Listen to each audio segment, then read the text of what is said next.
जिनकीर दावतेर जागा इशारा अमिता के देगी दुआए मदीना। أعوذ بالله من الشيطان الرجيم. بسم الله الرحمن الرحيم.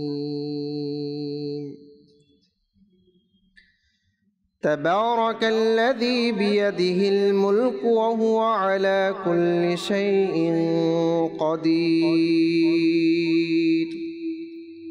الذي خلق الموت والحياة ليبلوكم أيكم أحسن عملا وهو العزيز الغفور. الذي خلق 7 سماوات طباقا ما ترى في خلق الرحمن من تفاوت فارجع البصر هل ترى من فطور ثم ارجع البصر كرتين ينقلب إليك البصر خاسئا وهو حسير. ولقد زينا السماء الدنيا بمصابيح وجعلناها رجوما للشياطين وأعتدنا لهم عذاب السعير. وللذين كفروا بربهم عذاب جهنم وبئس المصير. إذا ألقوا فيها سمعوا لها شهيقا وهي تفور تكاد تميز من الغيظ كلما ألقي فيها فوج سألهم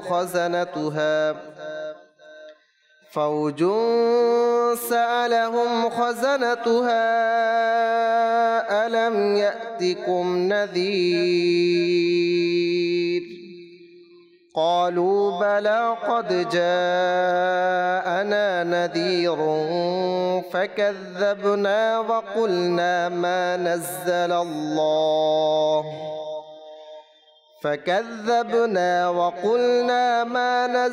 الله من شيء إن أنتم إلا في ضلال كبير. وقالوا لو كنا نسمع أو نعقل ما كنا في أصحاب السعير. فاعترفوا بذنبهم فسحقا لأصحاب السعير. إن الذين يخشون ربهم بالغيب لهم مغفرة وأجر كبير. وأسروا قولكم أو اجهروا به إنه عليم بذات الصدور.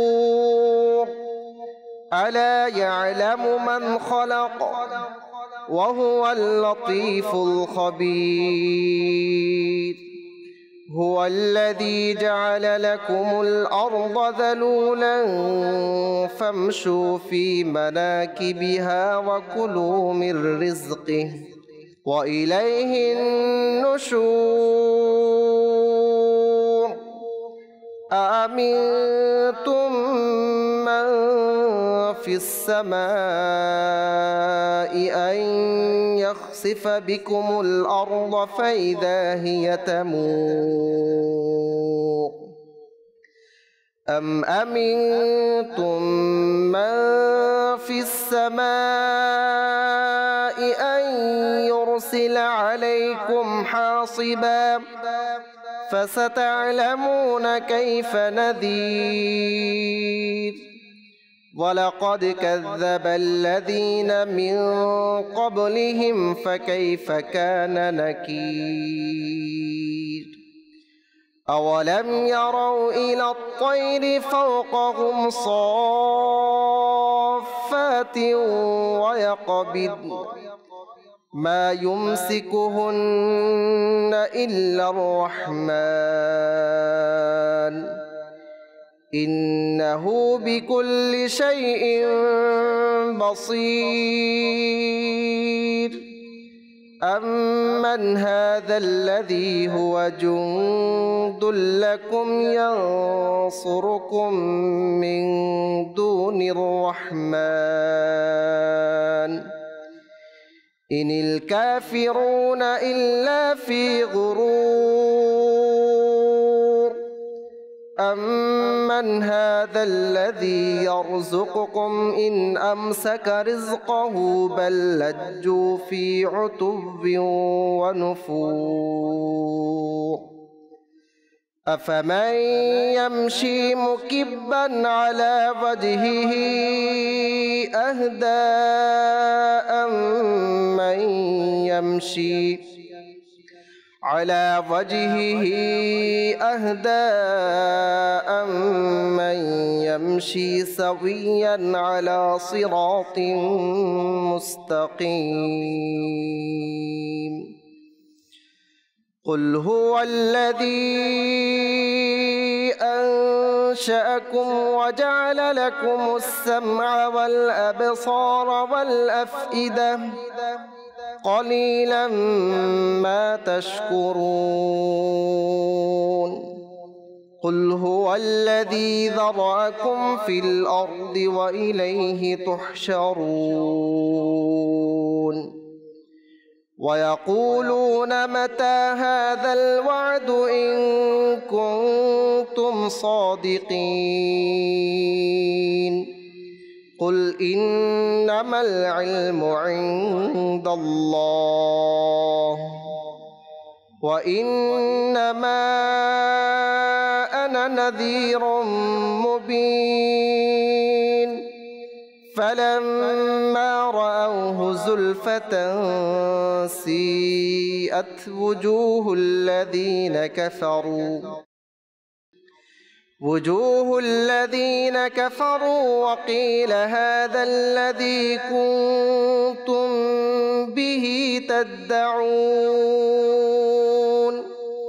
قل أرأيتم إن أهلكني الله ومن معي أو رحمنا فمن يجير الكافرين من عذاب أليم قل هو الرحمن آمنا به وعليه توكلنا فستعلمون من هو في ضلال مبين قل أرأيتم إن أصبح ماؤكم غورا فمن يأتيكم بماء معين صدق الله العظيم وصدق رسوله النبي الكريم صلوا على الحبيب صلى الله عليه وسلم ইসলাম ভাইরা, আসুন নাতে রাসূল শ্রবণ করার পূর্বে ভালো ভালো নিয়ত করে নেই, কেননা মুমিনের নিয়ত তার আমলের চেয়ে উত্তম। তো ইনশাআল্লাহ আমি নিয়ত করে নিয়েছি, আমি নাতে রাসূল পাঠ করব আল্লাহ তাআলা তার প্রিয় হাবিব সাল্লাল্লাহু আলাইহি সাল্লাম এর সন্তুষ্টি অর্জনের জন্য। আপনারা নিয়ত করে নিন, আপনারা নাতে রাসূল শ্রবণ করবেন আল্লাহ তাআলা তার প্রিয় হাবিব সাল্লাল্লাহু আলাইহি সাল্লামের সন্তুষ্টি অর্জনের জন্য। তো আসুন নাতে রাসূল পাঠ করার পূর্বে দুরূদ শরীফ পাঠ করে নিই। সাল্লাল্লাহু আলাইকা ইয়া রাসূলুল্লাহ সাল্লাল্লাহু আলাইকা ইয়া হাবিব সাল্লাল্লাহু আলাইকা ইয়া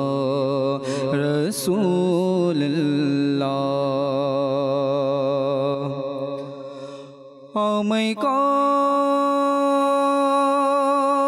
কাছে ডেকে নাও না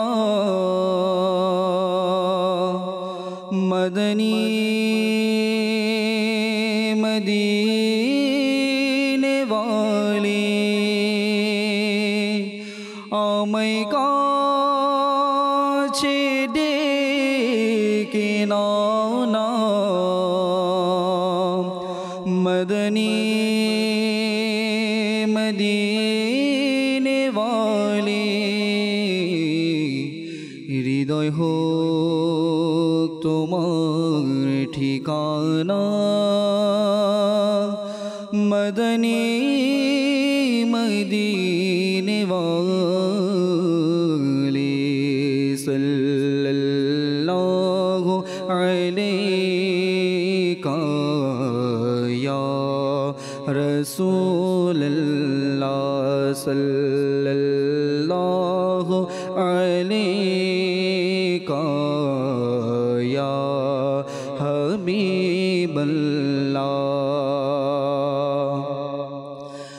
বলি দুঃখ কার গিয়ে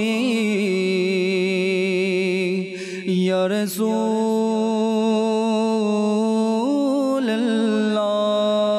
রাসূলুল্লাহ বলি দুঃখ কার গিয়ে তুমি ছাড়া কে বুঝিবে আমায় আপন করে নাও না মদনী মদিনে वाले सल्लल्लाहु अलैका या रसूलल्लाह सल्लल्लाहु अलैका या हबीबल्लाह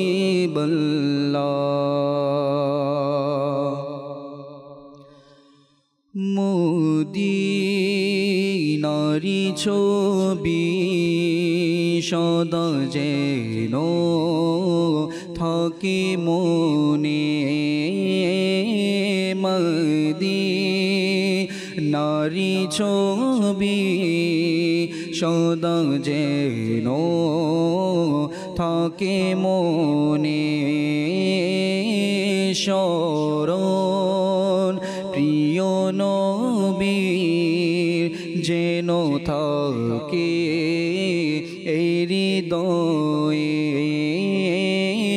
শরণ প্রিয় নবীর যেন থাকে এই হৃদয়ে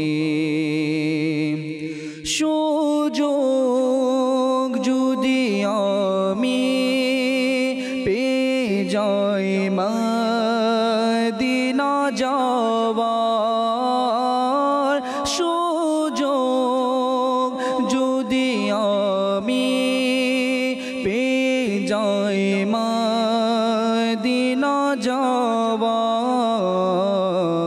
যাব মদিনায় কন্নারত কাফেলা নিয়ে যাব মদিনায় কন্নারত কাফেলা নিয়ে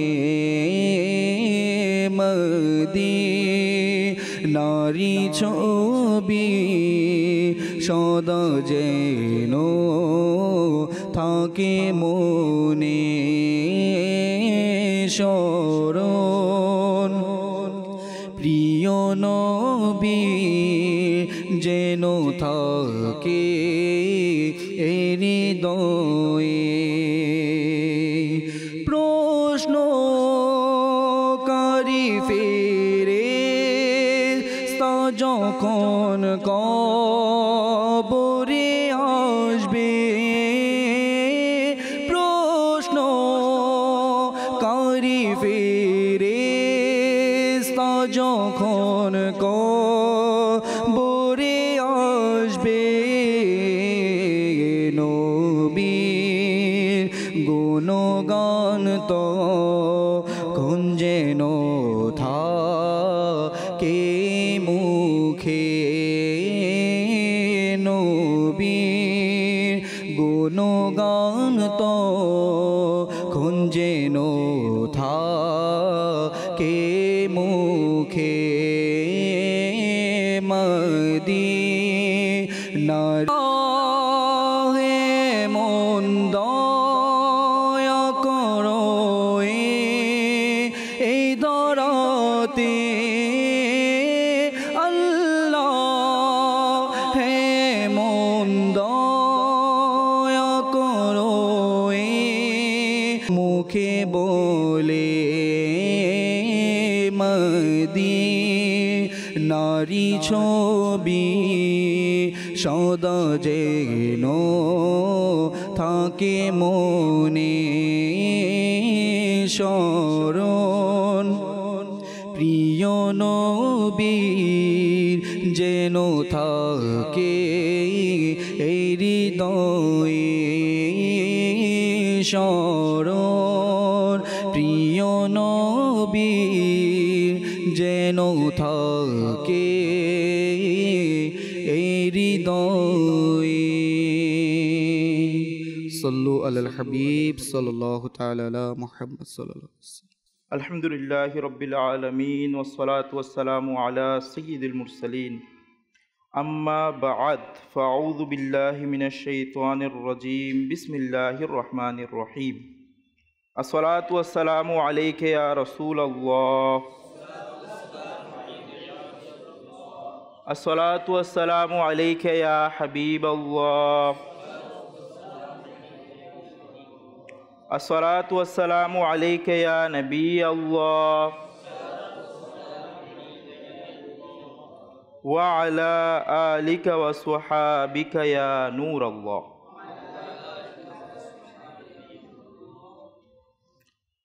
প্রিয় ইসলাম ভাইরা, যখনই মসজিদে প্রবেশ করবেন তখন এতেকাফের নিয়ত করে নেবেন, কারণ এতেকাফের নিয়ত করার মাধ্যমে আমরা যতক্ষণ মসজিদে অবস্থান করি আমাদের সওয়াব বৃদ্ধি পেতে থাকে। তো আমরা যেহেতু মসজিদে অবস্থান করছি, আসুন এখনও এতেকাফের নিয়ত করে নেই। নাওয়াইতু সুন্নাতাল এতেকাফ, এর অর্থ হচ্ছে আমি সুন্নাত এতেকাফের নিয়ত করলাম।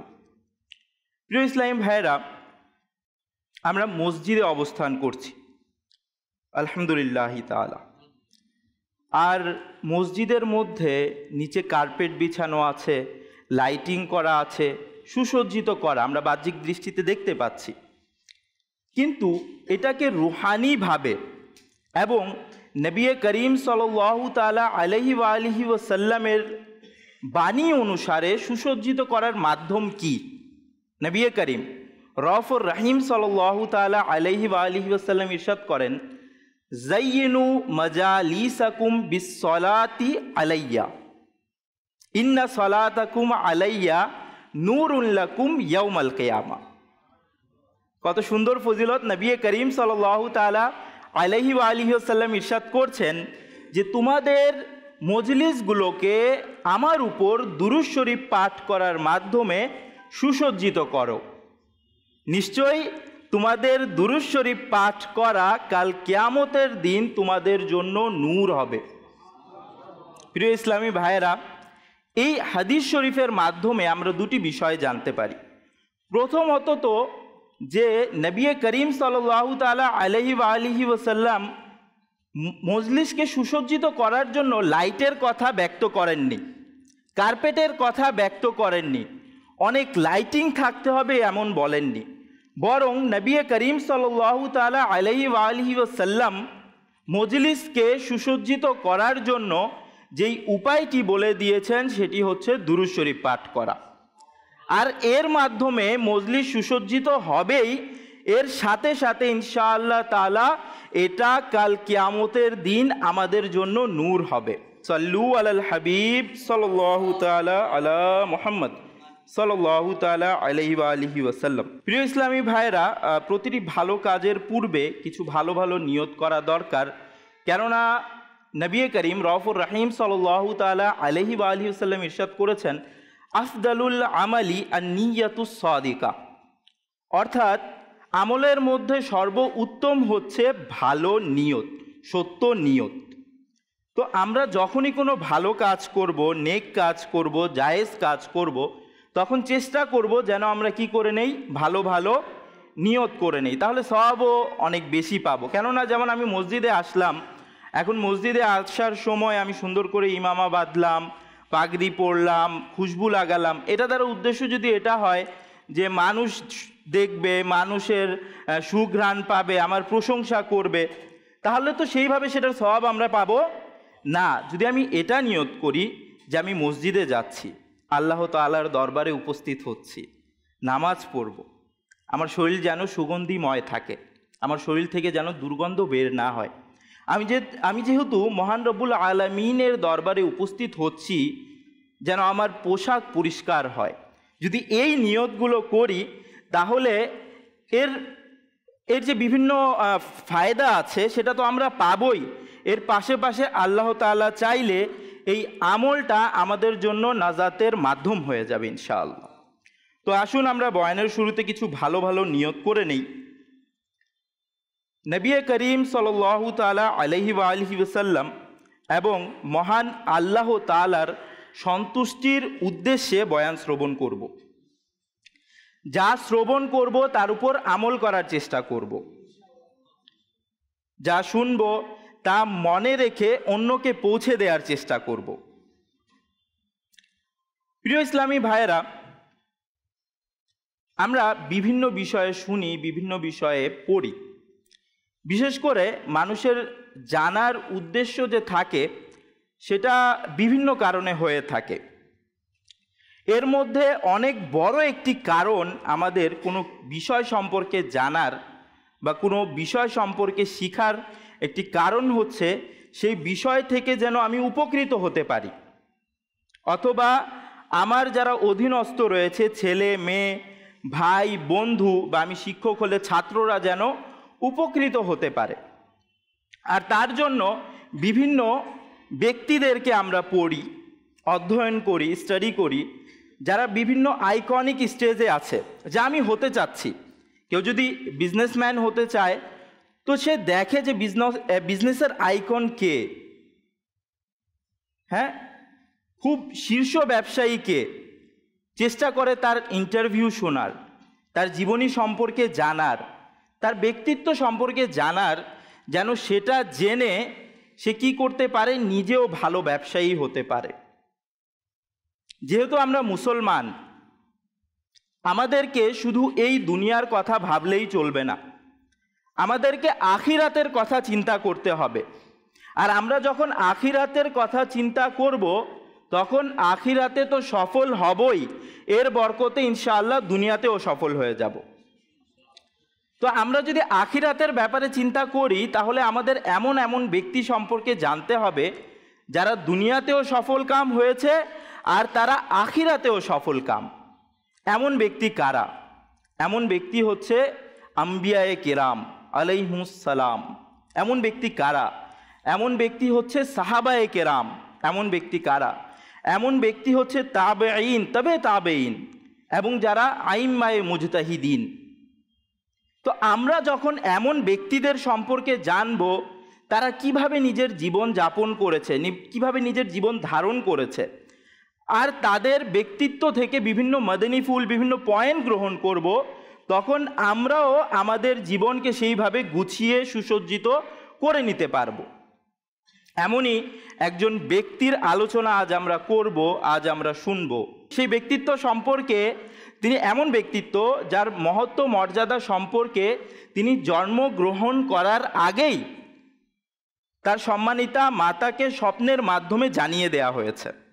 তার মাতা হচ্ছেন হযরত সৈয়দাতুনা ফাতেমা বিনতে আবদুল্লাহ। তো হযরত সৈয়দাতুনা ফাতেমা বিনতে আবদুল্লাহ রহমতুল্লাহি তাআলা আলাইহা তিনি একবার ঘুমিয়েছিলেন। ঘুমন্ত অবস্থায় তিনি স্বপ্নে দেখলেন যে বৃহস্পতি গ্রহ তার শরীর থেকে বের হয়ে যাচ্ছে। অনেকগুলো গ্রহ থাকে না, প্ল্যানেট থাকে না, হ্যাঁ, মঙ্গল গ্রহ, বৃহস্পতি গ্রহ, আমাদের পৃথিবী একটা গ্রহ, এমন একটি প্ল্যানেট হচ্ছে বৃহস্পতি, যেটাকে ইংলিশে জুপিটার বলা হয়। তো তিনি স্বপ্নে দেখছেন যে তার শরীর থেকে বৃহস্পতি গ্রহ বের হয়ে যাচ্ছে এবং এটার এক একটি টুকরো মিশরের বিভিন্ন স্থানে পড়ছে, ছড়িয়ে ছিটিয়ে যাচ্ছে। তো তিনি জাগ্রত হওয়ার পর, তখন তো অনেক স্বপ্নের ব্যাখ্যাকারী ছিল, তো একজন স্বপ্নের ব্যাখ্যাকারীকে থেকে তিনি জানতে চাইলেন যে এর অর্থ কী, এর ব্যাখ্যা কী, যে আমি যে এমন স্বপ্ন দেখলাম। তো সেই স্বপ্নের ব্যাখ্যাকারী বলল যে আপনার ঘরে এমন একজন সন্তান জন্মগ্রহণ করবে আপনার মাধ্যমে, যে মিশরের মধ্যে ইলমে দ্বীন প্রচার প্রসার করবে, যার মাধ্যমে অনেক বড় দিনের খেদমত হবে। তো যখন তার সন্তান জন্মগ্রহণ করলো, সেই সন্তান ছিল ইমাম শাফি রহমতুল্লাহি তাআলা আলাই, যার নাম হচ্ছে মোহাম্মদ বিন ইদরিস। আমরা ওনাকে ইমাম শাফি হিসেবে চিনি, বা উনি ইমাম শাফি নামে প্রসিদ্ধ, কিন্তু ওনার আসল নাম হচ্ছে মোহাম্মদ বিন ইদরিস। তিনি রহমতুল্লাহি তাআলা আলাই যখন ছোট ছিলেন তখন থেকেই ইলম তৃষ্ণিত ছিলেন, হ্যাঁ, জ্ঞানের তৃষ্ণায় বিভিন্ন জায়গায় যেতেন, চেষ্টা করতেন জ্ঞান অর্জন করার। তার অনেকজনের অনেক কিছু পড়ার সাবজেক্ট থাকে, পছন্দনীয় সাবজেক্ট থাকে, কারো সাহিত্য থাকে, কারো ভাষাতত্ত্ব থাকে, কারো বিজ্ঞান থাকে, কারো বিভিন্ন কিছু থাকে। তো উনার যেটা ছিল সাবজেক্ট, বা উনি যেটা চয়েস করতেন, সেটা হচ্ছে ভাষাশাস্ত্র, ভাষা সাহিত্য, এগুলো ইনি পছন্দ করতেন। তারপর আরবি ছন্দ, কবিতা, কাব্য, এগুলো তিনি পছন্দ করতেন। তার অনেক ভালো লাগতো এগুলো অধ্যয়ন করতে। তো এরপরে তিনি ফিকহ শাস্ত্র এবং হাদিস শাস্ত্রের প্রতি ধাবিত হন। তো তিনি একবার বলছেন যে তিনি কিভাবে ভাষাশাস্ত্র এবং কাব্যশাস্ত্র থেকে হাদিসের দিকে কিভাবে আসলেন, ফিকের দিকে কিভাবে আসলেন। তো তিনি বললেন যে তিনি একবার কবিতা পড়ছিলেন, আরবি কবিতা পড়ছিলেন, ছন্দ পড়ছিলেন। তো হঠাৎ একটি অদৃশ্য থেকে আওয়াজ আসলো যে হে শাফি, তুমি কবিতায় পড়ে আছো কেন? তুমি যাও ফিকহ শাস্ত্র অর্জন করো। তো যখন থেকে তিনি এই আওয়াজ শুনতে পেলেন, তার অন্তরে একটি সুপ্রভাব পড়ল, তিনি খুবই প্রভাবিত হলেন, যার বদৌলতে পরবর্তীতে তিনি ফিকহ শাস্ত্র অর্জন করা শুরু করলেন, এর জ্ঞান অর্জন করা শুরু করলেন। ইমাম শাফি রহমতুল্লাহি তাআলা আলাইয়ের বয়স যখন 2 বছর ছিল, তখনই তার পিতা ইন্তেকাল করলেন এবং ইমাম শাফি রহমতুল্লাহি তাআলা আলাইয়ের মাতা তাকে নিয়ে মক্কা শরীফে চলে আসলেন। মক্কা শরীফে এসে ইমাম শাফি রহমতুল্লাহি তাআলা আলাই ইলমে দ্বীন অর্জন করা শুরু করলেন। আর কেমন ইলমে দ্বীন অর্জন করা শুরু করলেন, যে তিনি হযরত ইমাম মালিক রহমতুল্লাহি তাআলা আলাইয়ের দরবারে উপস্থিত হলেন। দরবারে উপস্থিত হয়ে বললেন, আমি ইলমে দ্বীন অর্জন করতে চাই। তো মালিক রাদিয়াল্লাহু তাআলা আনহু, ইমাম মালিক রাদিয়াল্লাহু তাআলা আনহু বললেন যে ঠিক আছে, আমার একজন লেখক রয়েছে, কাতিব রয়েছে, তুমি তার কাছে গিয়ে ইলমে দ্বীন অর্জন করো। তিনি বললেন, আমি আপনাকে আমার পড়া শোনাই, যদি আপনার আমার পড়া ভালো না লাগে তাহলে আপনি যাকে বলবেন আমি অন্য কাউকে খুঁজে নিব। তো তিনি রহমতুল্লাহি তাআলা আলাই উনাকে হাদিস শোনালেন। মুওয়াত্তায়ে ইমাম মালিক, এটা ইমাম মালিক রহমতুল্লাহি তাআলা আলাইয়ের হাদিস গ্রন্থ, যার মধ্যে শতাধিক হাদিস রয়েছে। তো তিনি রহমতুল্লাহি তাআলা আলাই উনাকে একটি হাদিস শোনালেন তো ইমাম মালিক রহমতুল্লাহি তাআলা আলাইহি বলল আরও শুনান। তিনি আরও শোনালেন, তারপর আরেকটি হাদিস শোনালেন। তারপর ইমাম মালিক রহমতুল্লাহি তাআলা আলাইহি বললেন আরও শোনাও। তো এভাবে শোনাতে শোনাতে তিনি সম্পূর্ণ মোতা ইমাম মালিক সম্পূর্ণ মুখস্থ শুনিয়ে দিলেন। অনেক বড় হাদিস গ্রন্থ। তিনি হাদিসের দিকে এত ধাবিত ছিলেন। আগে তো পৃষ্ঠা ছিল না, আগে হাড়ের মধ্যে লিখা হতো, হাদিস লিখা হতো, বিভিন্ন জ্ঞান লিখা হতো, পাতার মধ্যে লিখা হতো। তো তিনি এত জ্ঞান লিখতেন, এত হাদিস লিখতেন যে তার ঘরের কূপ যে ছিল সেটা শুধু সেই হাদিসের লেখনীতে ভরে গিয়েছিল। ইমাম শাফি রহমতুল্লাহি তাআলা আলাইহি একবার প্রিয় নবী করিম সাল্লাল্লাহু তাআলা আলাইহিকে স্বপ্নে দেখলেন। একটি ব্যাপার দেখবেন যে যারা আমাদের বুজুর্গানে দিন, যারাই সামনে অগ্রসর হয়েছে, ইলমের দিন অর্জন করেছে, নিজের বুকের ভিতর ইলমের সমুদ্র ধারণ করেছে, তারা কিন্তু এমনিতে হয়নি। তাদের মধ্যে একটা ফয়েজ জারি হয়েছে, ফয়েজ এসেছে তাদের ভিতর, হয়তো কোনো সাহাবী থেকে, হয়তো কোনো বুজুর্গ থেকে, নতুবা প্রিয় নবী রসুল আরবি সাল্লাল্লাহু তাআলা আলাইহি ওয়া আলিহি সাল্লাম থেকে। ইমাম শাফি রহমতুল্লাহি তাআলা আলাইহি স্বপ্নে দেখলেন যে নবী করিম সাল্লাল্লাহু তাআলা আলাইহি ওয়া আলিহি ওয়াসাল্লাম তার স্বপ্নে তাশরিফ আনলেন এবং ওনাকে জিজ্ঞেস করলেন, ইয়া গুলামু মিম্মান আনতা, হে বৎস তুমি কোন গোত্রের? এটা জানতে চাইলেন নবী করিম সাল্লাল্লাহু তাআলা আলাইহি ওয়া আলিহি ওয়াসাল্লাম ইমাম শাফির কাছে। ইমাম শাফি রহমতুল্লাহি তাআলা আলাইহি বললেন, ইয়া রাসূলুল্লাহ, আমি তো আপনারই গোলাম। নবী করিম সাল্লাল্লাহু তাআলা আলাইহি ওয়া আলিহি ওয়াসাল্লাম ইমাম শাফি রহমতুল্লাহি তাআলা আলাইহিকে স্নেহ ও দয়া করতে গিয়ে ইরশাদ করলেন, কাছে এসে যাও। ইমাম শাফি রহমতুল্লাহি তাআলা আলাইহি কাছে গেলেন। নবী করিম সাল্লাল্লাহু তাআলা আলাইহি ওয়া আলিহি ওয়াসাল্লাম নিজের মুখের মুবারক পানি হযরত ইমাম শাফি রহমতুল্লাহি তাআলা আলাইহির মুখে দিয়ে দিলেন এবং দোয়া করলেন, ইমদি বারাকাল্লাহু ফিকা, যাও আল্লাহ পাক তোমাকে বরকত দিক। কেমন বরকত হলো প্রিয় ইসলাম ভাইরা, কেমন বরকত হলো যে এমনও একদিন আসলো ইমাম শাফি রহমতুল্লাহি তাআলা আলাইহি নিজের যুগের মুজাদ্দিদ হয়ে গেলেন। এমনও এক সময় আসলো যে আমরা তাকে ইমাম নামে চিনি। কেমন বরকত হলো। তিনি আরও বলেন, ইমাম শাফি রহমতুল্লাহি তাআলা আলাইহি, এটি তো একটি বরকতপূর্ণ ঘটনা যে নবী করিম সাল্লাল্লাহু তাআলা আলাইহি ওয়া আলিহি ওয়াসাল্লাম থেকে তিনি বরকত অর্জন করেছেন। আরেকটি ঘটনা হচ্ছে, তিনি বলেন যে আমি স্বপ্নে দেখলাম তিনি মসজিদে হারামে তাওয়াফের স্থানে বসেছিল। হঠাৎ একদিক থেকে মুসলমানের চতুর্থ খলিফা আমিরুল মুমিনিন হযরত সৈয়দুনা আলীউল মুরতাদা রাদিয়াল্লাহু তাআলা আনহু আসছেন।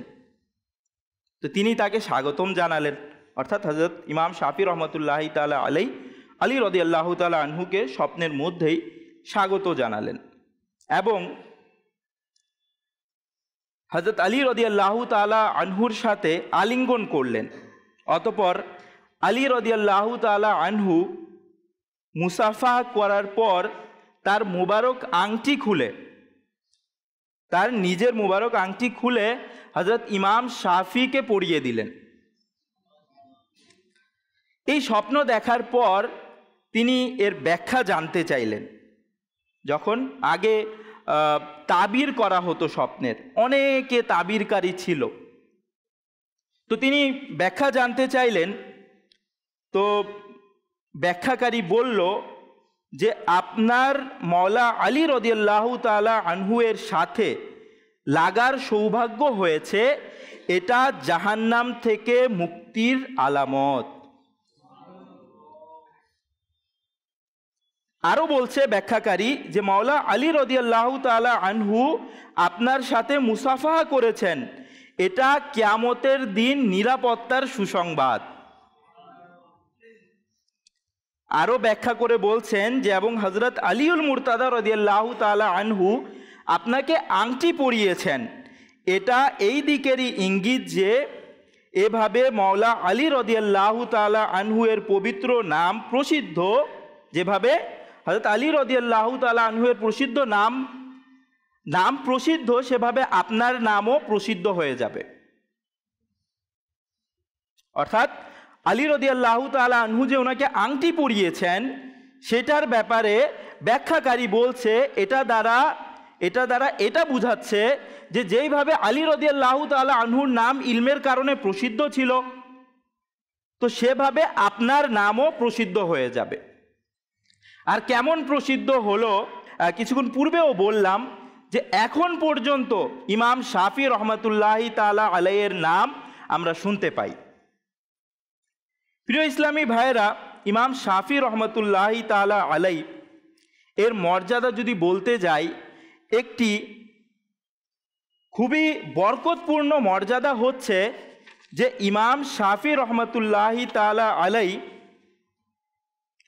নবী করিম রউফুর রহিম সাল্লাল্লাহু তাআলা আলাইহি ওয়া আলিহি ওয়াসাল্লামের বংশের, অর্থাৎ নবী করিম সাল্লাল্লাহু তাআলা আলাইহি ওয়া আলিহি ওয়াসাল্লাম যেই বংশের ছিলেন, ইমাম শাফি রহমাতুল্লাহি তাআলা আলাইহিও সেই বংশের।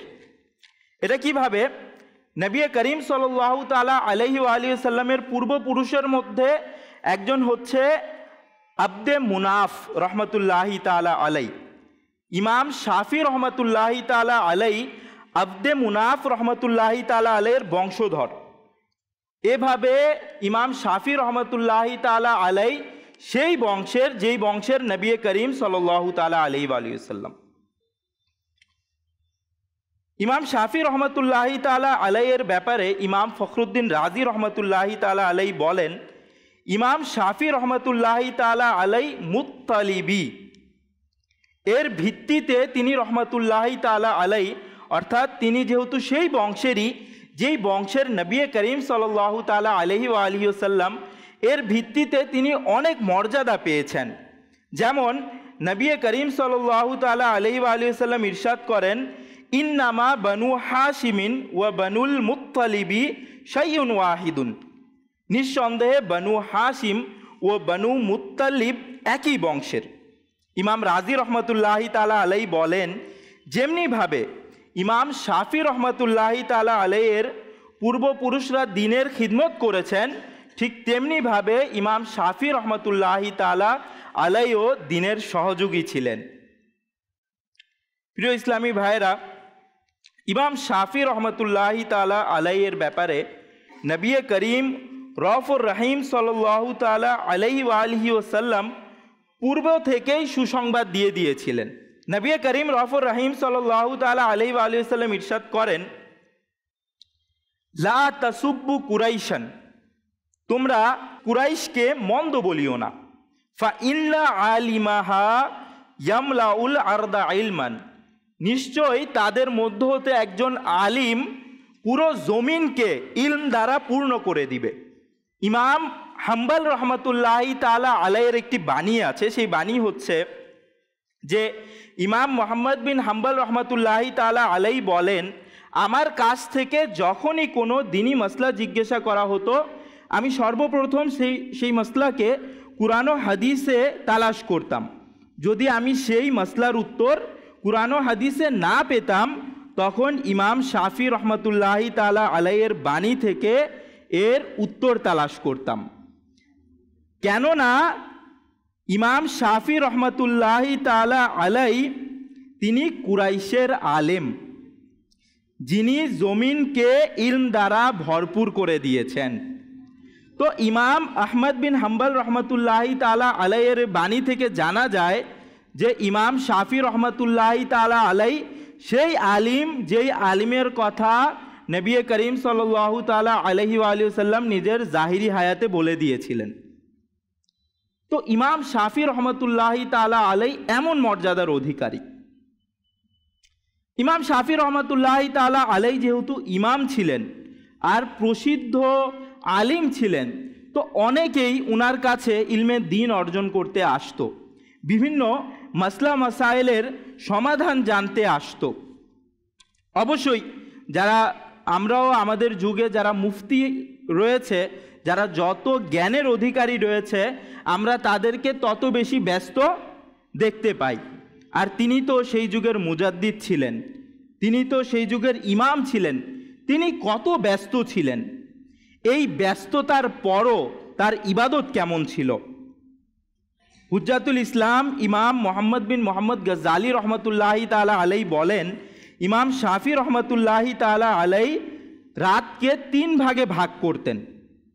1 ভাগ ইলমে দিনের জন্য, 1 ভাগ নামাজের জন্য, আর 1 ভাগ আরামের জন্য। হযরত রবি রহমতুল্লাহি তাআলা আলাইয়ের বর্ণনা, ইমাম শাফি রহমতুল্লাহি তাআলা আলাই প্রতিদিন একটি করে কুরআনে পাকের খতম করতেন। তিনি আরও বলেন, রমজানুল মুবারকে তার রহমতুল্লাহি তাআলা আলাইয়ের তিলাওয়াতের আগ্রহ আরও বেড়ে যেত। তিনি রমজানুল মুবারকে নফল নামাজে 60টি কুরআনে পাকের খতম করতেন। একবার আমরা ইমাম শাফি রহমতুল্লাহি তাআলা আলাইয়ের ব্যাপারে চিন্তা করি, একবার আমাদের নিজের ব্যাপারে চিন্তা করি। আমাদের কতটুকু কাজ বা আমরা কত বিশিষ্ট ব্যক্তিত্ব। যেমন ইমাম শাফি রহমতুল্লাহি তাআলা আলাই ছিলেন, যার দরবারে সবসময় লোকদের সমাগম ছিল, সবসময় মানুষ তার থেকে ইলমে দ্বীন অর্জন করার জন্য ব্যতিব্যস্ত ছিল। তিনি রহমতুল্লাহি তাআলা আলাই কেমন ইবাদত গুজার ছিলেন যে প্রতিদিন একটি করে কুরআনে পাকের খতম করতেন। অথচ আজ আমাদের অবস্থা, আমরা প্রতিদিন, আল্লাহ তাআলা না করুক এমন যেন আমরা না হই, যারা আছি আল্লাহ তাআলা তাদেরকে আরও বরকত দান করুক, যারা নাই তারা চিন্তা করি যে প্রতিদিন আমি কি একটিও সূরা তেলাওয়াত করছি? কুরআনে পাক দেখে একটি পৃষ্ঠাও কি আমি পড়ছি? যদি না পড়ে থাকি নিজেকে প্রশ্ন করি, আমি কি দুনিয়ার মধ্যে এত বেশি ব্যস্ত হয়ে গেছি যে আমার কাছে এতটুকু সময় নেই যে আমার প্রিয় রব্বুল আলামিন মহান আল্লাহ পাক আমাকে যে মেসেজটা দিয়েছে সেটা খুলে দেখার সময় আমার কাছে নেই। বছরের পর বছর হয়ে যায়, কিন্তু কুরআনে পাক আলমারির উপরে যে থেকে যায় উঁচু একটি স্থানে, এক সময় যখন ঘর পরিষ্কার করার সময় আসে তখন নিচে নামিয়ে দেখি ধুলো মলিন হয়ে আছে। সেই সময় শুধু ধুলোটা পরিষ্কার করি। অথচ আমি মুসলিম, আমার রবের কালাম এটি, যেটা আমার প্রতিদিন পড়া উচিত ছিল, যেটা আমার জন্য প্রতিদিন পড়ে আমল করার জরুরি, সেটা থেকে আমি কত দূরে চলে গিয়েছি একটু চিন্তা করা দরকার। আর ইমাম শাফি রহমতুল্লাহি তাআলা আলাইয়ের জীবনী থেকে এই আদর্শ গ্রহণ করা দরকার যে আমরা যেন প্রতিদিন কিছু না কিছু কুরআনে পাকের তেলাওয়াত করি। নেক আমল রিসালাতে রয়েছে প্রতিদিন কমপক্ষে 3টি করে কনজুল ইমান থেকে 3টি করে আয়াত তিলাওয়াত করা, অনুবাদ পড়া এবং সেটার ব্যাখ্যা পড়া। যদি এইভাবে আমরা প্রতিদিন 3টি করে, অনেক বেশি না, কমপক্ষে 3টি আয়াত, অনেক বেশি না, আমরা যদি প্রতিদিন ফজরের নামাজের পর এটা পড়ার অভ্যাস করে নেই, আল্লাহ তাআলা চাইলে আমাদের অনেক সমস্যা সমাধান হয়ে যাবে। কারণ কি এটার কারণ হচ্ছে যে আমরা কুরআনের সাথে কানেক্টেড থাকব। আমাদের অনেক পেরেশানি আসে না, শুধু শুধু দেখবেন কোনো সমস্যা নেই কিন্তু মন মরা হয়ে বসে আছে কেউ, চেহারার মধ্যে দেখলে মনে হচ্ছে কি যেন হয়ে গেছে কিন্তু কোনো সমস্যা নেই। এটার কারণ কি? কুরআনের যেই নূর সেটা আমাদের মধ্যে নেই, কুরআনের সাথে যেই সংশ্লিষ্টতা সেটা থেকে আমরা অনেক দূরে, সেই কানেকশনটা আমাদের সাথে নেই কুরআন শরীফের। তো আমরা যদি সেই সংশ্লিষ্টতা তৈরি করতে পারি, আল্লাহ তাআলা চাইলে অন্তরেও প্রশান্তি লাভ হবে। হযরত হাসান কারাবিসি রহমতুল্লাহি তাআলা আলাই বলেন, আমার অনেকবার ইমাম শাফি রহমতুল্লাহি তাআলা আলাইয়ের সাথে রাত অতিবাহিত করার সৌভাগ্য হয়েছে। তিনি রহমতুল্লাহি তাআলা আলাই রাতের 1/3 নামাজ পড়তেন, অর্থাৎ রাতের 3 ভাগের 1 ভাগে তিনি নামাজ পড়তেন। মুবারক স্বভাব এটা ছিল যে কখনো নামাজে 50 আয়াত তিলাওয়াত করতেন আর কখনো 100 আয়াত তিলাওয়াত করতেন। তিলাওয়াতের ধরন এমন ছিল যে যখন রহমতের আয়াতে পৌঁছতেন তখন আল্লাহ তাআলার দরবারে নিজের জন্য ও সকল উম্মতে মুসলিমার জন্য দোয়া করতেন, আর যখন আযাবের আয়াত আসতো তখন তা থেকে আশ্রয় প্রার্থনা করতেন এবং নিজের জন্য ও সকল মুসলমানের জন্য মুক্তি লাভের দোয়া করতেন। ইমাম শাফি রহমতুল্লাহি তাআলা আলাই এর জীবনের মধ্যে এটিও পাওয়া যায় যে তিনি খুব হেল্পিং বিহেভিয়ারের ছিলেন, অর্থাৎ অনেক সাহায্য সহযোগিতা করতেন। দেখা যায় কি কেউ আমাদের কাছে কিছু চাইলো, আমাদের কাছে থাকা সত্ত্বেও আমার ইচ্ছে নাই তাকে দেয়ার, চেষ্টা করি মিথ্যে কথা বলে বেঁচে যাওয়ার জন্য। ইমাম শাফি রহমতুল্লাহি তাআলা আলাই কেমন ছিলেন? হযরতে রবি রহমতুল্লাহি তাআলা আলাই বলেন, যখন আমার বিয়ে হলো তখন ইমাম শাফি রহমতুল্লাহি তাআলা আলাই জিজ্ঞেস করলেন যে মোহর কতটুকু ধার্য করেছো? আমি আরজ করলাম 30 দিনার।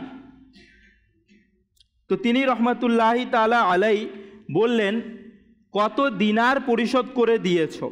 ইমাম শাফি রহমতুল্লাহি তাআলা আলাই জিজ্ঞেস করলেন, কত দিনার পরিশোধ করে দিয়েছো? তো হযরত রবি রহমতুল্লাহি তাআলা আলাই বললেন 6 দিনার, অর্থাৎ 30 দিনার ওনার মহরানা ছিল, যেটা উনি ওনার স্ত্রীকে দিবেন, সেটা থেকে তিনি মাত্র 6 দিনার পরিশোধ করে দিয়েছেন। তো ইমাম শাফি রহমতুল্লাহি তাআলা আলাই নিজের ঘর থেকে বাকি 24 দিনার পাঠিয়ে দিলেন। তো এমন স্বভাব ছিল তাদের, এভাবে মানুষদের তিনি হেল্প করতেন।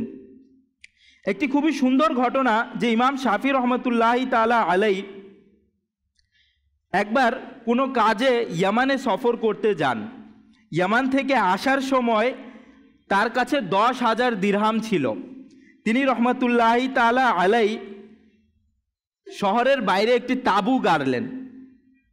তিনার কাছে 10,000 দিরহাম ছিল আর তিনি রহমতুল্লাহি তাআলা আলাই শহরের বাইরে একটি তাঁবু গাড়লেন। তাঁবু গাড়ার পর লোকেরা তার কাছে আসতে থাকলো। লাস্ট শেষ পর্যায়ে যখন তিনি বের হলেন তখন তিনি সেই 10,000 দিরহাম শূন্য ছিলেন, অর্থাৎ তার কাছে একটি দিরহামও ছিল না, সব দিরহাম তিনি লোকদেরকে সদকা করে দিয়েছেন। আরেকটি বিষয়, এই ঘটনাটা খুবই সুন্দর ঘটনা, কেননা স্বাভাবিক ক্ষেত্রে কি হয়, আমরা অনেকে এমন রয়েছি দান করতে পারি, আমার কাছে 1000 থাকলে আমি 500 টাকা দান করতে পারি, 100 টাকা দান করতে পারি, কিন্তু নিজের ব্যক্তিত্বকে কন্ট্রোল করা, নিয়ন্ত্রণ করা সবার দ্বারা সম্ভব হয় না।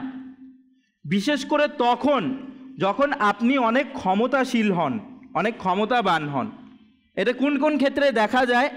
আমি কোথায় কোথায় ক্ষমতাবান? আমি টিচার হলে আমি ছাত্রের উপর ক্ষমতাবান, আমি একজন স্বামী হলে আমি স্ত্রীর উপর, বাবা হলে ছেলে সন্তানের উপর ক্ষমতাবান। কোনো পর্যায়ে দেখা যায় বড় ভাই হলে ছোট ভাই বোনদের উপর ক্ষমতাবান। এই ক্ষেত্রে যদি কেউ ছোট জন আমার কোনো স্বার্থে আঘাত করে বা এমন কোনো জিনিস যেটা আমি খুব পছন্দ করি সেটা নষ্ট করে দেয়, তাহলে আমরা রাগ দেখাতে আর খারাপ ব্যবহার করতে একটুও দেরি করি না। ইমাম শাফি রহমতুল্লাহি তাআলা আলাই কেমন ছিলেন? তিনি একবার একটা জামা সেলাই করার জন্য দর্জিকে দিলেন। দর্জি কি করলো, একটা আস্তিন ছোট আর একটা আস্তিনকে অনেক বড় করে দিল, এত বড় করে দিল যে একজন মানুষের মাথা ঢুকে যাবে। আর সে এটা কিভাবে করছে? উপহাস করে, ঠাট্টা করে করছে। এটা সে জানতো না যে ইমাম শাফি রহমতুল্লাহি তাআলা আলাইহির ব্যক্তিত্ব সম্পর্কে সে জানতো না। তো সে ঠাট্টা করে ইমাম শাফি রহমতুল্লাহি তাআলা আলাইহির জামার সাথে এরকম করছে। সে কি করলো, যখন ইমাম শাফি রহমতুল্লাহি তাআলা আলাইহির কাছে জামাটা নিয়ে গেল আর ইমাম শাফি রহমতুল্লাহি তাআলা আলাইহি যখন দেখলেন যে একটা আস্তিন ছোট আর একটা আস্তিন এত বড় যে একজন মানুষের মাথা ঢুকে যাবে। আমরা থাকলে তো প্রথমে বলতাম তুমি জামাও নিয়ে যাও, এই জামার টাকাও দিবা, আর সেলাই করার টাকা তো আমি জীবনে দিবই না, আর রাগ দেখাইতাম, ওগুলো আলাদা। ইমাম শাফি রহমতুল্লাহি তাআলা আলাইহি কী করলেন, চিন্তা করবেন, এখন পজিটিভ থিঙ্কিংয়ের ব্যাপারে বলা হয়, আলোচনা করা হয়, হ্যাঁ, পজিটিভ থিঙ্কিং, পজিটিভ মাইন্ডসেট। তার কেমন পজিটিভ মাইন্ডসেট ছিল? তিনি বললেন এই যে ছোট আস্তিনটা আছে সেটা উঠিয়ে অজু করার জন্য অনেক সুবিধা হবে, সেটা উঠিয়ে অজু করার জন্য অনেক সুবিধা হবে। আর এই যে বড় আস্তিনটা আছে সেটার মধ্যে আমি কিতাব রাখতে পারবো।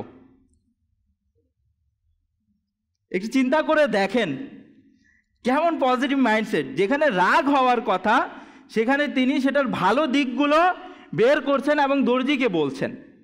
তো এটা বলার পর ইমাম শাফি রহমতুল্লাহি তাআলা আলাইহির কাছে তখন বাদশার একজন প্রতিনিধি ছিল, আসছিল, আর তার কাছে 10,000 দিরহাম ছিল। তো তিনি রহমতুল্লাহি তাআলা আলাইহি বাদশার প্রতিনিধিকে নির্দেশ দিলেন যে দর্জিকে 10,000 দিরহাম দিয়ে দাও। এখন দর্জি চিন্তায় পড়ে গেছে, ইনি কে যে বাদশার প্রতিনিধিকে আদেশ দিচ্ছেন যে 10,000 দিরহাম দাও, আমি কার সাথে এমন ভুলটা করলাম? তো তিনি সেই দর্জিটা সেই বাদশার প্রতিনিধিকে জিজ্ঞেস করলো যে ইনি কে? তখন সেই বাদশার প্রতিনিধি বলল ইনি যুগ শ্রেষ্ঠ ইমাম শাফি রহমতুল্লাহি তাআলা আলাইহি। এটা শুনে সে সাথে সাথে পায়ে পড়ে গেল এবং তার কাছে ক্ষমা চাইল, ক্ষমা চেয়ে এবং তার কাছেই অবস্থান করল। এমন আচরণ ছিল আমাদের বুজুর্গানের দিনের। অথচ আমরা একটু কিছু না হতেই 19-20 হলেই অনেক রাগ করে ফেলি না? কাপড়ের ব্যাপারে তো অনেক, কারণ কাপড় বেশিরভাগ মানুষের ক্ষেত্রে এটা অনেক শখের কারণ হয় যে আমার কাপড়টা এরকম হবে, আমার কাপড়টা ওরকম হবে। অনেক বেশি খারাপ হতে হয় না, আমি যেমন চাইছিলাম তেমন না হলেই হয়। আমি কাপড় নিব না, রাগ দেখাবো, টাকা ঠিক করে দিব না, এমন একটা ঝগড়াঝাটির পরিবেশ তৈরি হয়ে যায়। তো এই মুহূর্তে আমাদের বুজুর্গানে দিন যারা ছিলেন, ইমাম শাফি রহমতুল্লাহি তাআলা আলাইহি আমাদের জন্য আদর্শ, যে আমরা এই মুহূর্তে ধৈর্য ধারণ করব এবং তার সাথেও ভালো ব্যবহার করব। আল্লাহ তাআলা আমাদের আমল করার তৌফিক দান করুন। প্রিয় ইসলামী ভাইরা, ইমাম শাফি রহমতুল্লাহি তাআলা আলাইহি এর খুব ভালো একটি বৈশিষ্ট্য যা অনেক আশিকানে রসুল যারা রয়েছে তারা অনুসরণ করে, সেই বৈশিষ্ট্য হচ্ছে ইমাম শাফি রহমতুল্লাহি তাআলা আলাইহি আউলিয়ায়ে কিরামের মাজারে উপস্থিত হয়ে দোয়া করতেন। তিনি নিজেই বলেন, আমি যখন কোনো সমস্যার সম্মুখীন হতাম তখন আমি 2 রাকাত নামাজ আদায় করতাম এবং ইমামে আজম আবু হানিফা রহমতুল্লাহি তাআলা আলাইহির মাজারে উপস্থিত হয়ে দোয়া করতাম, তখন আল্লাহ পাক আমার সমস্যা সমাধান করে দিতেন। এখনও অনেক আশিকানে আউলিয়া যারা রয়েছে, হ্যাঁ, অলিগণের প্রেমিক যারা রয়েছে, রসুল প্রেমিক যারা রয়েছে, তাদেরও কিন্তু এই অভ্যাস। আর যখনই তারা কোনো সমস্যায় পড়ে সাথে সাথে আল্লাহর দরবারে মাথা নত করে 2 রাকাত নামাজ আদায় করে, কোনো মাজারে চলে যায়, আল্লাহ তাআলার দরবারে দোয়া করে, তাদের সমস্যার সমাধান হয়ে যায়। এমন একটি ঘটনা না, অনেকটি ঘটনা আছে। যারা এটার ফল পেয়েছে তারা তো পেয়েছেই, কখনো বলবো আমরা যারা রয়েছি দর্শক শ্রোতা প্রিয় ইসলামী ভাইরা, আমরাও কখনো কোনো সমস্যার সম্মুখীন হলে আমরাও যেন আল্লাহ তাআলার দরবারে 2 রাকাত নামাজ আদায় করি, কোনো মাজারে গিয়ে উপস্থিত হই, সেই অলি রহমতুল্লাহি তাআলা আলাইহির ওয়াসিলায় দোয়া করি। আল্লাহ তাআলা চাইলে আমাদের অনেক বড় বড় সমস্যা সমাধান হয়ে যাবে। এমন একটি বাস্তব ঘটনা আমার পরিচিত কারোর সাথে হয়েছে। তার ব্যাপারে, তার সম্পত্তির ব্যাপারে কেউ মিথ্যা মামলা দিয়ে দিয়েছে। এখন সে কোর্টে গিয়ে কোনো সমাধান পাচ্ছে না মিথ্যা মামলার, কারণ তার তেমন জানাশোনা কেউ ছিল না, যদিও মামলাটা মিথ্যা, কিন্তু সে কোনো সমাধান পাচ্ছে না। তো সে কি করলো, একটা মাজারে উপস্থিত হলো, আর মাজারে উপস্থিত হয়ে আল্লাহ তাআলার দরবারে সেই ওলির ওসিলায় ফরিয়াদ করলো। তার দোয়া শেষ হতেই যখন সে ফিরল, তখন সে একটা উকিলকে দেখতে পেল, আইনজীবীকে দেখতে পেল। সে আইনজীবী বলল, কি সমস্যা আপনার? সে আইনজীবীও মাজার প্রেমিক ছিল, অলি প্রেমিক ছিল। তো বলল, এই সমস্যা। তো বলল, আমি আছি, আমি সমাধান করে দিব। আর সাথে সাথেই সে তার সমস্যা নিয়ে গিয়ে তার সমস্যা নিজের দায়িত্বে নিয়ে নিল এবং পরবর্তীতে সে তার সমস্যা সমাধান করে দিল। প্রিয় ইসলামী ভাইরা, জীবনে অনেকের জীবনে এই ঘটনাগুলো স্বাভাবিক আর অহরহ ঘটা ঘটনা, এটা কোনো অস্বাভাবিক না। প্রিয় ইসলামী ভাইরা, ইমাম শাফি রহমতুল্লাহি তাআলা আলাইয়ের আরও কয়েকটি বিশেষ বিশেষ গুণ ছিল। যেমন ইমাম শাফি রহমতুল্লাহি তাআলা আলাই খাবার খুবই কম খেতেন, আর বলতেন যে খাবার স্মরণ শক্তিকে দুর্বল করে দেয়, শরীরকে ভারী করে দেয়, আর এটার কারণে বেশি ঘুম আসে, মানুষের ইবাদত থেকে অলসতা তৈরি হয়। ইমাম শাফি রহমতুল্লাহি তাআলা আলাইয়ের কিন্তু স্মরণ শক্তিও খুব ভালো ছিল, যার ব্যাপারে আমরা কিছুটা শুনতে পেয়েছি যে ইমাম শাফি রহমতুল্লাহি তাআলা আলাইয়ের স্মরণশক্তি কেমন ছিল। ইমাম শাফি রহমতুল্লাহি তাআলা আলাই কিন্তু অনর্থক কথা থেকে বেঁচে থাকতেন। যেমন ইমাম শাফি রহমতুল্লাহি তাআলা আলাইয়ের সঙ্গী হযরত রবি রহমতুল্লাহি তাআলা আলাইকে ইমাম শাফি রহমতুল্লাহি তাআলা আলাই নিজেই বললেন, হে রবি, অনর্থক কথা বলো না, কেননা যখন তুমি কথা বলে ফেলবে তখন সেই কথা তোমার উপর বিচারক হয়ে বসবে আর তুমি তার গোলাম হয়ে যাবে।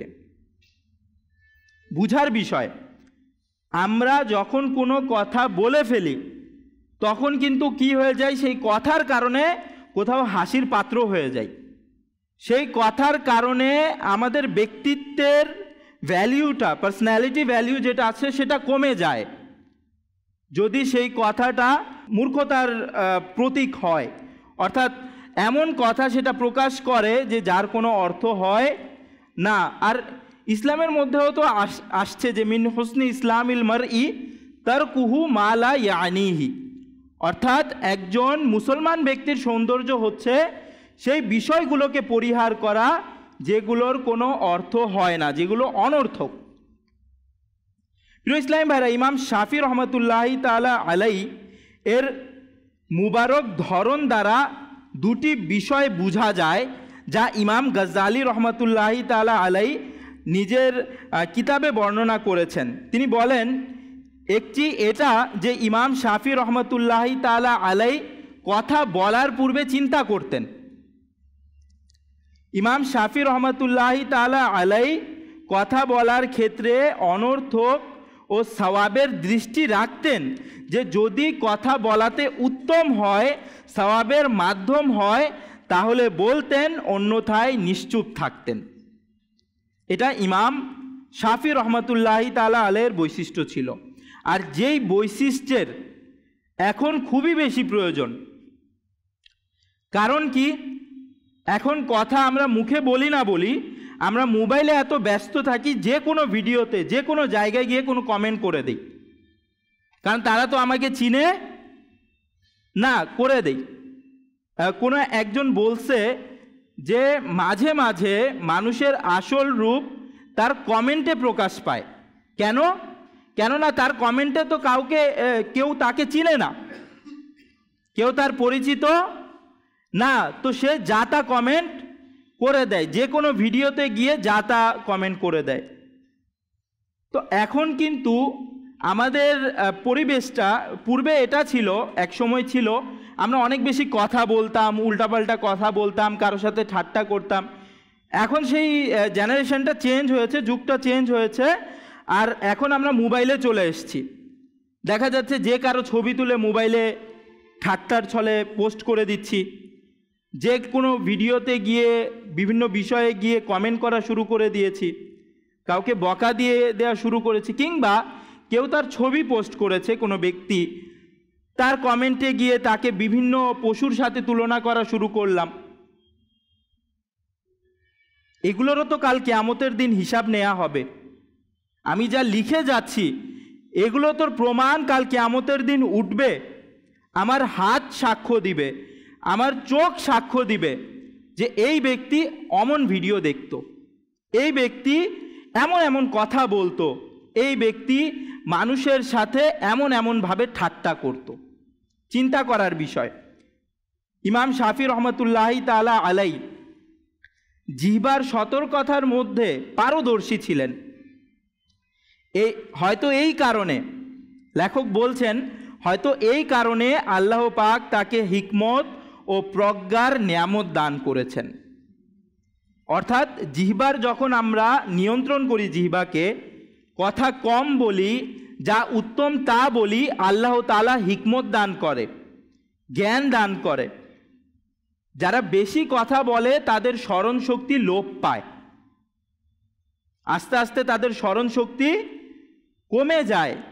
আর যারা কম কথা বলে, এমন অনেক মানুষ আছে যারা বিজ্ঞ হিকমতওয়ালা, কম কথা বলে, দেখা যায় অনেক বৃদ্ধ হওয়ার পরও তাদের অনেকগুলো কথা স্মরণ থাকে।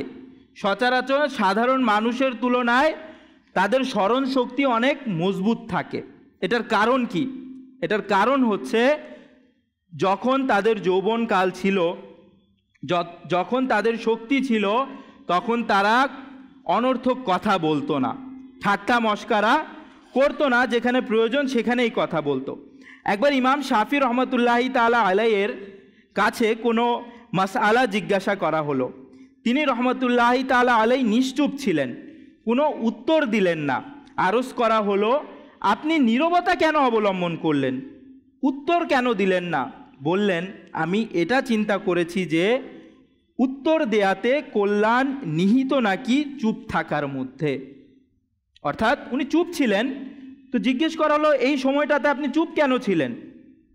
এমন অনেক মানুষকে দেখা যায়, আমিও দেখেছি, যে তাদেরকে জিজ্ঞেস করলে একটু চুপ হয়ে যায়, মানে জিজ্ঞেস করার সাথে সাথে উত্তর দেয় না, চুপ হয়ে যায়, কিছুক্ষণ পর উত্তর দেয়। এটা ভালো অভ্যাস। এই অভ্যাসটা, এই আদর্শটা ইমাম শাফি রহমতুল্লাহি তাআলা আলাইয়ের মধ্যে ছিল, যা ইমাম গজ্জালি রহমতুল্লাহি তাআলা আলাই নিজের কিতাবে ব্যক্ত করেছেন। প্রিয় ইসলামী ভাইরা, আমরা ইমাম শাফি রহমতুল্লাহি তাআলা আলাইয়ের ব্যাপারে বিভিন্ন বৈশিষ্ট্য শুনলাম, ওনার ব্যাপারে জানলাম, উনি যে ইলমে দ্বীন অর্জন করে সেই ব্যাপারে শুনলাম। এটা কিভাবে সম্ভব হয়েছে যে তিনি এত ইবাদত গুজার?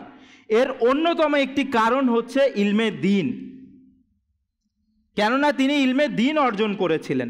আর আলহামদুলিল্লাহি তাআলা আজও দাওয়াতি ইসলামী আমাদের জন্য ইলমে দ্বীন অর্জন করা সহজ করে দিয়েছে। আলহামদুলিল্লাহি তাআলা আমরা যদি অনেক ব্যস্ত হই, একটু ছুটির দিন পাই, তাহলে সেখানেও আলহামদুলিল্লাহি তাআলা দাওয়াতি ইসলামী মাদানী কাফেলা দিয়েছে আমাদেরকে। আমরা মাদানী কাফেলাতে গিয়ে ইলমে দ্বীন অর্জন করতে পারবো। আমাদের উপর অনেক বিষয় ফরজ রয়েছে, সেই ফরজ বিষয়গুলো আমরা জানতে পারবো এবং ইনশাআল্লাহ তাআলা প্র্যাকটিক্যালি আমলও করতে পারবো। আল্লাহ তাআলা আমাদেরকে মাদানী কাফেলায় সফর করার তৌফিক দান করুক। আল্লাহ তাআলা আমরা যা শুনেছি তার উপর আমল করার তৌফিক দান করুক। সল্লু আলাল হাবিব সাল্লাল্লাহু তাআলা আলা মুহাম্মদ সাল্লাল্লাহু আলাইহি ওয়া সাল্লাম। প্রিয় ইসলামী ভাইরা, দাওয়াতি ইসলামের সাপ্তাহিক ইজতিমায় প্রতি বৃহস্পতিবারে কয়েকটি দুরূদ শরীফ এবং দোয়া পড়ানো হয়। আসুন আমরাও পড়ে নেই। বুজুর্গরা বলেছেন, যে ব্যক্তি প্রত্যেক জুমার রাতে এ দুরূদ শরীফ নিয়মিতভাবে কমপক্ষে একবার পাঠ করবে, মৃত্যুর সময় রাসূলে পাক সাল্লাল্লাহু আলাইহি ওয়া সাল্লামের জিয়ারত লাভ করবে এবং কবরে প্রবেশ করার সময় এটাও দেখবে যে প্রিয় নবী সাল্লাল্লাহু আলাইহি ওয়া সাল্লাম আপন রহমতপূর্ণ হাতে তাকে কবরে রাখছেন। আসুন আমরাও এই দুরূদ শরীফটি পাঠ করে নেই। আল্লাহুম্মা সাল্লি ওয়া সাল্লিম ওয়া বারিক আলা সাইয়্যিদিনা মুহাম্মাদিন আন-নাবিয়্যিল আল-উম্মিয়্যিল আল-হাবিবিল আলিল কদরিল আযীমিল জাহ ওয়া আলা আলিহি ওয়া সাহবিহি ওয়া সাল্লিম। হযরত সাইয়েদুনা আনাস রাদিয়াল্লাহু তাআলা আনহু থেকে বর্ণিত, নবী করিম রউফুর রহিম সাল্লাল্লাহু আলাইহি ওয়া সাল্লাম ইরশাদ করেন, যে ব্যক্তি এ দুরূদ শরীফ পাঠ করবে, যদি সে দাঁড়ানো থাকে তবে বসার পূর্বে, আর বসা থাকলে দাঁড়ানোর পূর্বে তার গুনাহ ক্ষমা করে দেয়া হবে। আসুন আমরাও পাঠ করে নেই। আল্লাহুম্মা সাল্লি আলা সাইয়্যিদিনা ওয়া মাওলানা মুহাম্মাদিন ওয়া আলা আলিহি ওয়া সাল্লিম। যে ব্যক্তি এ দুরূদ শরীফ পাঠ করবে তার উপর রহমতের ৭০টি দরজা খুলে দেয়া হয়। সাল্লাল্লাহু আলা মুহাম্মদ।